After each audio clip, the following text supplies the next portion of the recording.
여러분, 모든 사물에는요, 어려운 말로 얘기하면 본질과 기능이라고 하는 것이 있습니다.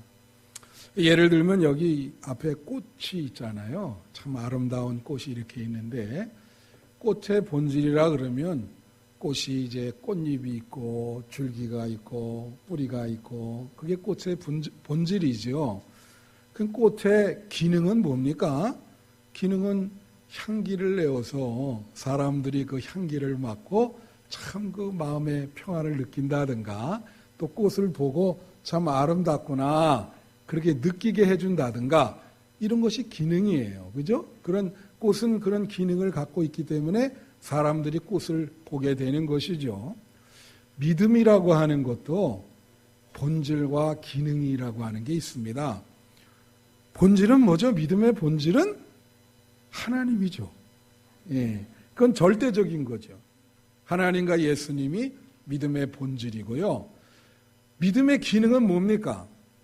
믿음의 기능이라는 것은 우리가 믿음을 가질 때 현실적으로 우리에게 어떤 도움을 주는가? 그걸 믿음의 기능이라 그래요. 여러분, 믿음을 가질 때 현실적으로 여러분에게 도움을 주십니까? 예, 그 중요한 거죠. 오늘 우리 이 자리에 여러분 다 나오셨어요. 우리가 지금 이 자리에 나온 분들의 공통점은 뭐냐면 하나님에 대한 믿음을 갖고 있다는 것이 공통점입니다. 다 믿음을 갖고 있지만은 이게 예수님께서 우리에게 뭐라 하냐면 믿음의 용량이 있다 그래요. 여기 본문에도 나오지만은 믿음이 작은 자들아, 오늘 누가복음 12장 28절에 오면 믿음이 작은 자들아 그런 표현을 쓰시잖아요. 그러니까 그건 뭐냐면 적은 믿음이 있고 큰 믿음이 있고, 그죠? 근데 예수님이 또 아주 드문 경우에 그 많은 사람들한테 이렇게 선포하는 경우가 있었어요. 뭐냐면 이 세상에 이만한 믿음을 가진 사람을 내가 보지 못했다.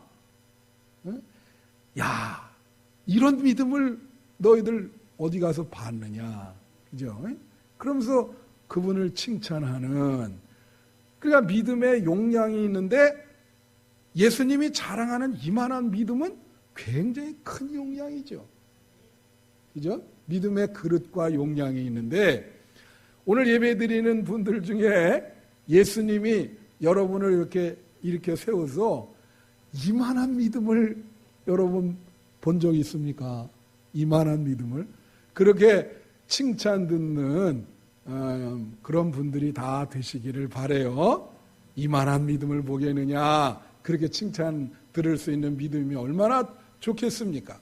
그래서 아까도 말한 것처럼 믿음은 본질과 기능이 있는데, 기능이라고 하는 것은 내가 이 믿음을 가질 때 현실적으로 어떤 유익과 도움이 있겠는가. 예. 여러분, 믿음 생활이라고 하는 게 여러분의 현실 생활에 도움을 주세요? 도움을 줍니까? 예. 한번 생각을 해봐요. 내가 참 믿음 생활한 지 오래됐는데, 예? 내가 믿는 믿음이 내 현실 생활에, 일상 생활에, 현실 생활에 도움이 되는가? 그 믿음이 무슨 몽상이 아니잖아요. 현실의 영향력과 힘이 드러나야 되거든요. 예? 그래서 그 영향력과 힘이, 이 믿음이라는 것이 드러나서 내가 갖고 있는 문제들을 해결해 줘야 되거든요. 예? 그 믿음이 현실에 그렇게 효용성이 있는가? 여러분, 실험실에 오늘 설교 제목이 믿음이 실험될 수 있을까? 그랬더니 어저께 설교 준비하는데 우리 집사람이 나한테 그래요. 여보, 당신 뭐 요상한 제목 잡았대. 그게 뭐야? 믿음이 실험된다는 게 무슨 뜻이냐? 그렇게 얘기를 하더라고요, 나한테. 그래서 제가 내일 들어보면 안다. 믿음이 실험되는 게 뭔지. 여러분, 실험실에 가면요, 이 식약처, 이 약 같은 거 새로 나오면 실험을 해요. 그리고 사람들을 또 이렇게 무작위로 선택을 해서 먹여봅니다. 이게 왜 먹여보죠? 딱 하나예요. 효과가 있나 없나. 이게 효과가 있는지, 그걸 위해서 실험을 하는 거예요. 그죠? 그래서 믿음을 실험한다는 얘기는 여러분이 현실 속에서, 현실 생활 속에서 매일매일의 생활이 참 긴장하고 어려움과 문제의 연속이잖아요. 그럴 때 그 믿음이 효과가 있냐? 예? 내가 갖고 있는 이 믿음이 효과가 있냐? 그게 실험을, 우리가 매일매일 실험을 하는 거죠. 내 믿음이 현실적으로 아주 힘있게 나타나는가? 효과가 있는가? 매일 실험을 한다니까요. 에브리데이, 매 순간 우리는 믿음을 실험하고 있습니다. 그죠? 그래서 오늘 본문은 참 유명한 구절이에요. 누가복음 12장, 마태복음 6장은 뭐에 대한 문제냐면요, 생존에 대한 문제를 이야기하고 있어요. 예? 무엇을 먹을까? 생존에 대한 문제. 그 생존에 대한 문제에 대해서 또 뭐가 나오냐면 그거를 걱정을 하니까 염려와 불안의 문제. 예? 그 염려와 불안이 되니까 사람이 어떻게 되냐면 죄를 짓게 돼요, 또. 그래서 그 결과로 죄의 문제, 이거를 누가복음 12장과 마태복음 6장에서 그대로 다 다루고 있습니다. 그래서 오늘 본문은 서로 다 연결이 되어 있는데, 예를 들면 믿음과 악, 믿음과 죄, 믿음과 불안, 근심, 그 다음에 믿음과 생존, 아주 근본적인 문제를 갖고 있는 거예요. 믿음은 악을 극복할 수 있겠는가? 믿음은 죄를 극복할 수 있겠는가? 믿음은 불안한 마음을 평안한 마음으로 바꿀 수 있겠는가? 예? 믿음은 생존에게 도움을 주는가? 우리가 이 세상에서 먹고 살아야 되는데 믿음이라고 하는 것이 우리 먹고 사는 것에 도움을 주는가? 이런 근본적인 믿음의 문제를 오늘 본문은 건드리고 있는 것입니다. 그래서 여러분, 자, 어떤 분이 그런 얘기를 했어요. 악이라고 하는, 오늘날도 우리 사회에 악이 많지 않습니까? 악이 많아서 사람들이 고생을 많이 해요. 그죠? 그 악 때문에. 또 그래서, 그런데 어떤 분이 뭐라냐면 악의 기원에 대해서 악의 뿌리는 한 가지다. 근데 학자들이 이야기하는 게 다 달라요. 그 예를 들면은 어떤 분은 뭐라고 얘기냐면 이 헬레드 호세인이라는 사람인데, 이 사람이 연을 쫓는 아이라고 하는 책 속에서 악의 뿌리, 한 가지 뿌리, 이 한 가지가 모든 악을 다 가능하게 하는 것이다, 그렇게 얘기를 하는데, 이분은 모든 악의 뿌리가 도둑질이다, 그렇게 봐요. 자, 흥미로운 거죠. 이게 도둑질이라는 게 돈만 훔치는 게 도둑질이 아니고, 예를 들면 신분과 명예를 도둑질할 수도 있고, 그죠? 예를 들면 글 같은 것도 도둑질할 수 있어요. 응? 다 자기 거로 그렇게. 그런 모든 것이 다 도둑질이라는 것이 모든 악의 뿌리다, 이렇게 본다고, 이분은. 그리고 또 라이놀드 니보라고 하는 이제 그 미국의 목사님이고 신학자, 이분은 모든 악의 뿌리가 교만이다, 이렇게 봤어요. 교만이라는 것은 뭡니까? 도덕적으로 교만하단 말이에요. 그러니까 도덕적으로 교만하다는 것은 자기 혼자만 의인이고 남들은 다 죄인이라고 보기 때문에, 그렇게 되면 공동체의 어려움을 겪게 된다는 것이죠. 그래서 도덕적인 교만, 그분은 또 지적인 교만을 얘기했어요. 지식적으로 자기가 다 안다. 여러분, 사람이 어떻게 다 알겠어요? 예? 이 우주와 하나님에 대해서 자기가 다 안다, 그게 지식적인 교만이요. 그게 오히려 사회에 해악이 된다는 거지. 그런데 이분은 그것뿐만 아니라 신앙인이기 때문에 영적인 교만을 얘기했어요. 여러분, 영적으로 교만한 사람이 있습니다. 자기가 환상을 본다, 나만이 환상을 보고 예언을 하고 신유 은사가 있고 나한테 와야만 병이 고쳐지고, 그죠? 예, 영적으로 나는 능력이 많고, 그러다가 나중에 어떻게 되냐면 이렇게 돼요. 나는 예수의 동생이다. 뭐 이런 식으로 나가게 된다고. 그게 영적으로 교만하단 말이야. 그게 악의 뿌리라는 거지. 그래서 크리스찬 공동체에서 영적으로 교만하면 그런 해악이 일어난다. 그게 라이놀드 니보의 이야기예요. 근데 마틴 부보라고 하는 분이 있어요. 이거 흥미로운 건데 제가 이 전공한 사람이거든요. 유대인인데 이분은 참 흥미로운 이야기를 해드릴게요. 이분은 악의 뿌리를 상상력, 상상이라고 봐요. 흥미롭죠? 왜 그렇게 보느냐? 여러분, 우리가 한가한 시간에 가만히 홀로 앉아 있으면 여러 가지 잡생각이 들어오잖아요. 그럼 상상을 한다고. 근데 여러분, 상상할 때 좋은 상상이 있고 나쁜 상상이 있는데 좋은 상상은 별로 안 된다는 거예요. 한 90% 이상이 나쁜 상상이 된다는 거예요.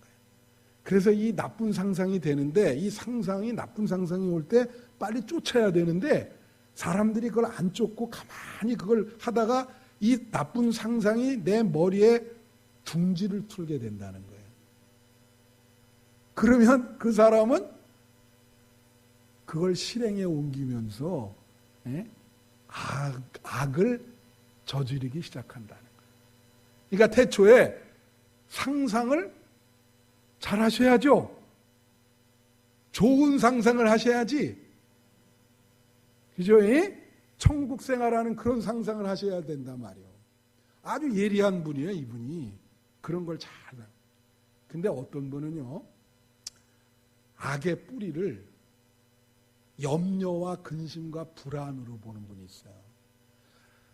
염려와 근심과 불안이 모든 악의 원인이다. 일리가 있어요. 오늘 본문과도 관련이 있어요. 예?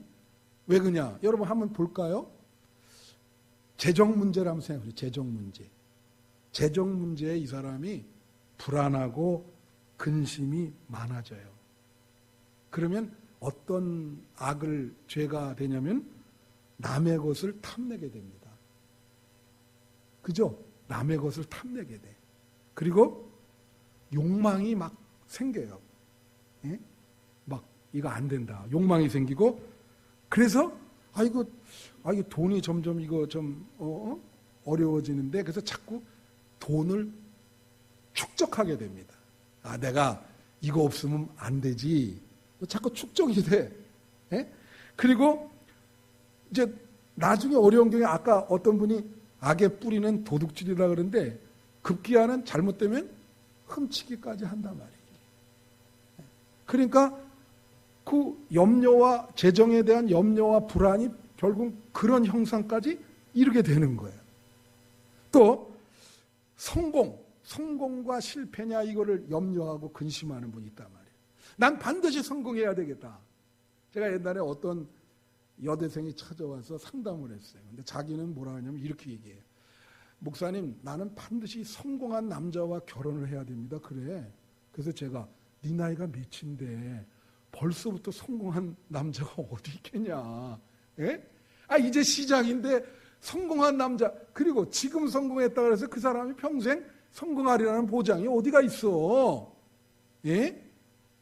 근데 여러분, 이 성공에 막 염려가 되고 막 그러면 사람이 어떻게 되냐면 어떤 나쁜 것을 하게 되냐면 애간장을 태워요. 노심초사에 막 그러니까 신경이 되게 예민해져요. 그리고 남들과 대화할 때 조금이라도 진전이 있으면 허세를 부린다고. 야, 응? 난 말이야 이제 성공했다고 막 허세 부리고 막 침소 봉대를 해가지고 극기하는 말이에요. 이게 성공이 돼야 되는데 안 되면은 여기서 우리 한국 사람들이 잘하는 거 있잖아요. 자기보다 앞선 사람을 어떻게 합니까? 모함하고 음모해가지고 끄집어 내리고 자기가 글로 올라가려고 그런다. 그게 다 이건 뭐 얘기하면 끝도 한도 없어요. 인간관계를 할 때 불안이 있어. 그럼 사람이 어떻게 될까요? 인간관계한테 불안이 있어. 그런 관계를 끊거나 자폐증으로 말을 안 하거나 하다못해 뭐 거짓말도 하게 되고 관계를 맺으면서 그런 죄를 범하게 돼. 자기 능력에 대해서 근심하게 돼. 염려가 있어. 내 이거 잘할 수 있을까? 저 사람 잘하는데. 그럼 막 비교하게 되죠. 그럼 뭐가 됩니까? 시기하고 질투하고 또 열등의식이 생겨요. 이거 열등의식이 생기면 사물을 제대로 못 봐요. 예? 어떻게든지 그 열등의식이 생기니까 이게 만악의 염려와 불안이라는 게 그래서 악의 뿌리다. 그렇게 보는 것이죠. 그런데 오늘 본문은 자연스럽게 봐. 제가 그랬죠. 오늘 본문은 믿음과 악, 믿음과 죄, 믿음과 불안, 믿음과 생존의 문제를 다뤘다 그랬잖아요. 자연스럽게 주제가 어디로 넘어가냐면 그러면 불안의 원인이 뭐예요, 여러분? 불안의 원인을 예수님은 누가복음 12장도 그렇고 누가복음 12장 28절에 그리고 특별히 마태복음 6장 31절에 뭐라고 얘기했는지 불안의 원인을 한번 비춰주시면 불안의 원인을 뭐라 하냐면 오늘 있다가 내일 아궁이에 던져지는 들불도 하나님이 이렇게 입히시거든 하물며 너희일까 보냐. 뭐라고요? 믿음이 작은 자들아. 그러므로 염려하여 이르기를 무엇을 먹을까 무엇을 마실까 무엇을 입을까 하지 마라. 불안의 원인이 뭐예요? 다 같이 믿음이 적다. 다 같이 믿음이 적다. 불안의 원인은 적은 믿음입니다. 예수님이 얘기하는 거예요. 믿음이 작은 자들아. 왜 그렇게 염려를 해? 오늘 있다가 내일 던질 들풀도 하나님이 다 이렇게 돌보시는데 왜 믿음이 적냐? 그래서 여러분 불안한 마음이 왜 생겨요? 하나님을 절대적으로 신뢰하지 못하기 때문에 하나님을 절대적으로 믿지 못하기 때문에 우리 마음이 불안한 겁니다. 불안하니까 자꾸 죄를 짓게 되고 악을 행하게 되고 불안하지 않으면 않을 텐데 그걸 오늘 본문이 다뤄주고 있는 거예요. 여러분 집에 가서 한번 읽어보면요. 누가복음 12장과 마태복음 6장은 전부 이 염려와 근심의 문제 그걸 다루고 있어요. 그래서 원래 누가복음 12장 전체를 다 읽어줘야 되는데 시간 관계에서는 그렇게 안 되잖아요. 그래서 누가복음 12장 오늘 본문 이전에 나온 부분만 보면요. 4절에는 무슨 문제가 나오냐면 죽음의 문제가 나옵니다. 여기 보면 누가 내 친구 너에게 말하느니 몸을 죽이고 그 외엔 능히 더 못하는 자들을 두려워하지 마라. 그 외에 죽음에 대한 여러분 불안 중에 최고의 불안은 죽음의 불안이죠. 근데 예수님이 뭐라 하냐면 죽음 이후에 그것을 걱정하지 마라. 불안하지 마라. 그렇게 얘기하는 거예요. 보세요. 11절에는 또 무슨 얘기가 나오냐면 사람들 앞에서 무엇으로 대답할지 염려하지 말라는 거예요. 여기 11절에 보면 어떤 회당이나 위정자나 권세에 있는 자 앞에 끌고 가거든 무엇으로 대답할까 염려하지 마라. 다 하나님이 생각나게 해주시리라. 할렐루야. 우리가 그럴 때가 있지 않습니까? 무슨 말을 해야 될지. 저도 여러분 설교를 일주일에 12번 해요. 걱정이 될까 안 될까? 걱정되죠. 다 하나님이 오늘 뭐라 그래요? 무슨 말 할까 걱정하지 마. 내가 다 생각나게 하고 책임을 져주겠다. 할렐루야. 이 규절을 믿으면 마음이 편안해져요. 하나님이 하시는구나. 그죠? 그 다음에 13절부터 21절은 어리석은 부자 얘기예요. 막 창고에 소출이 잘 됐다고 물건을 많이 쌓아놨어요. 그건 뭐냐면 재물에 대해서 염려하지 말라는 얘기예요. 그 얘기가 나오고 그러면서 오늘 22절에 나오는 것은 뭐냐면 먹을 것에 대해서 염려하지 마라. 먹을 것이라는 건 뭡니까? 생존이요. 여러분 사람이 먹지 않고 어떻게 살아요? 그렇잖아요. 그러니까 그건 뭐냐면 생존입니다. 사람이 먹을 것이 없으면 생존할 수 있어요? 없어요? 못하죠. 그러니까 22절에서는 믿음과 생존, 그 생존에 대해서 불안해하는 사람들에 대해서 예수님이 말씀을 하시는 거예요.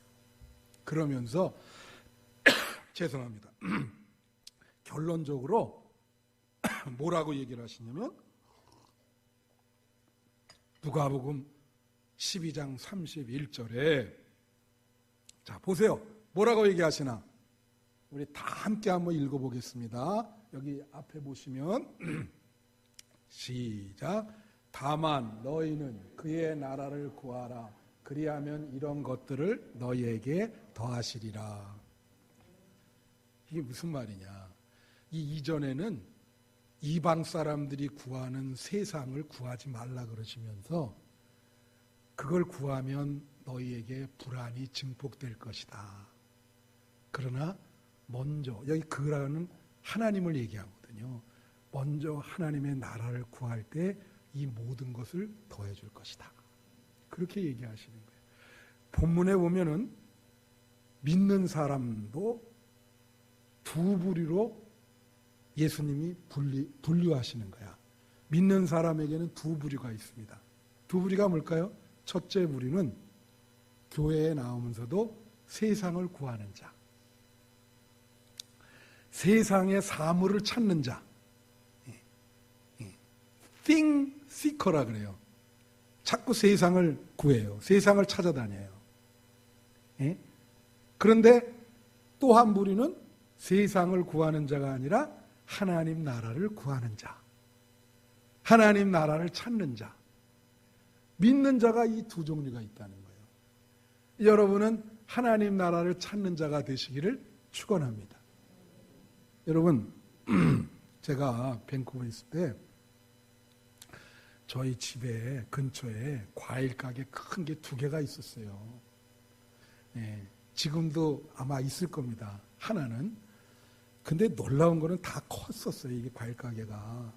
근데 하나는 내가 그 두 집의 주인들을 잘 아는데 한 집은 그때 네덜란드에서 이주 온 분들이 있어요.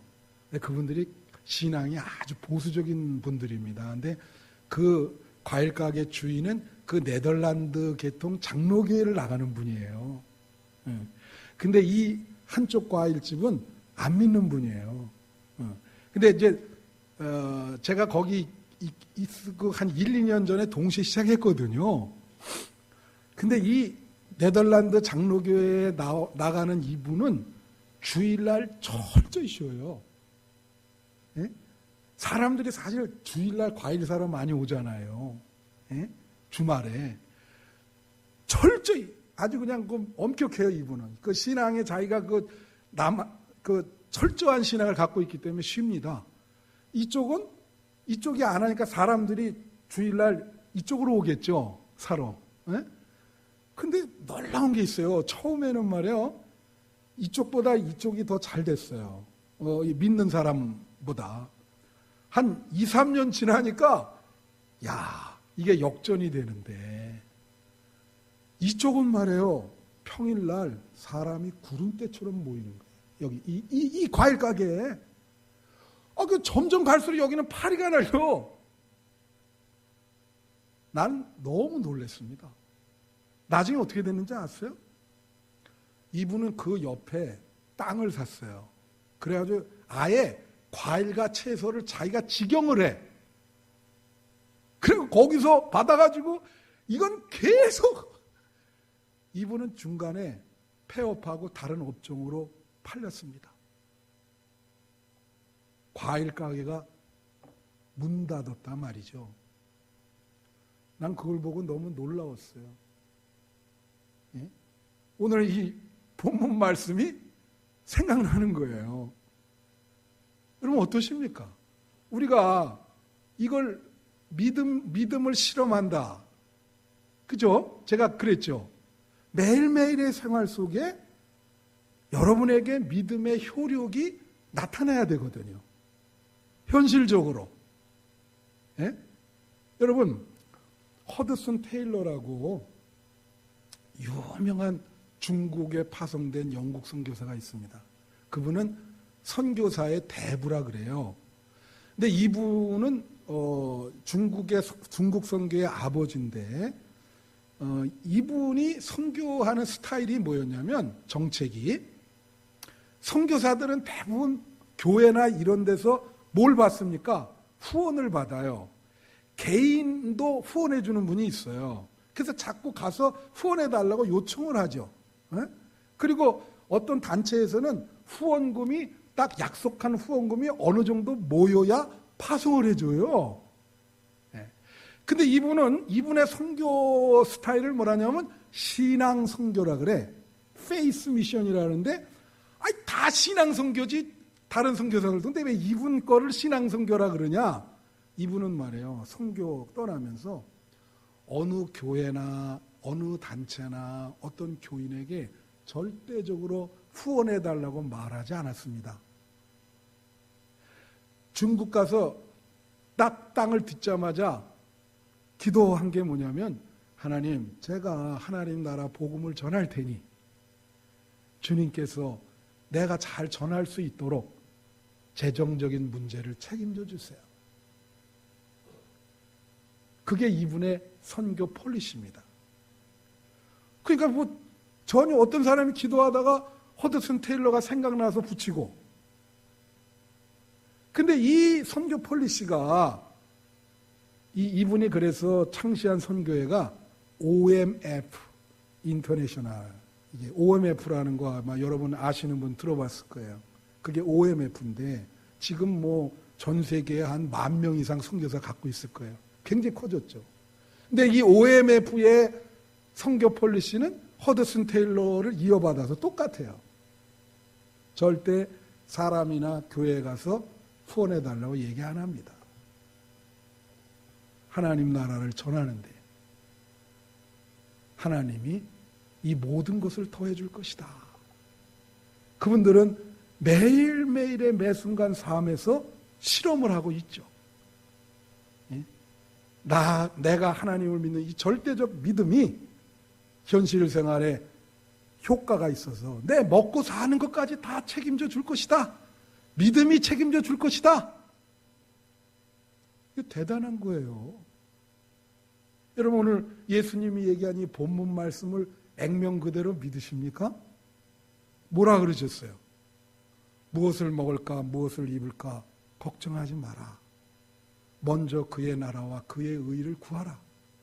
그러면 내가 이 모든 것을 너에게 더해주겠다. 참, 이거를 절대적으로 믿는다는 건 참 어려운 일이죠.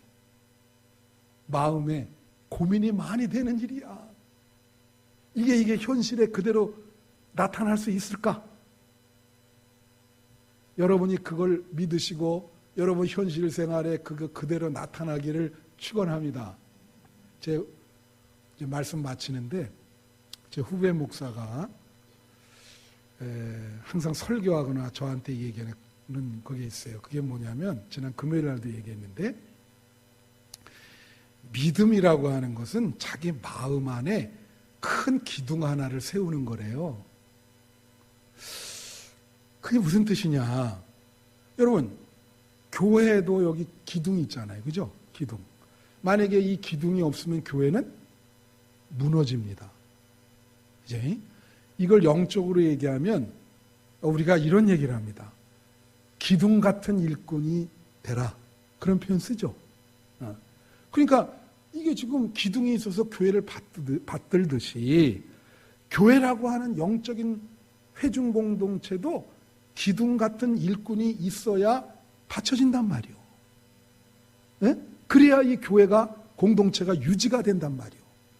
여러분이 한빛 감리교회 다 기둥 같은 일꾼이 되시기를 축원합니다. 그렇잖아요. 이 기둥이 돼야 이 한빛교회가 무너지지 않고 견고하게 세워지죠. 그런 기둥들이 많으면 더 견고해지는 거예요. 기둥 같은 일꾼이 많으면. 그죠? 근데 이거를 마음에 세우라 그러는 마음에 기둥을 세운다는 건 뭐요?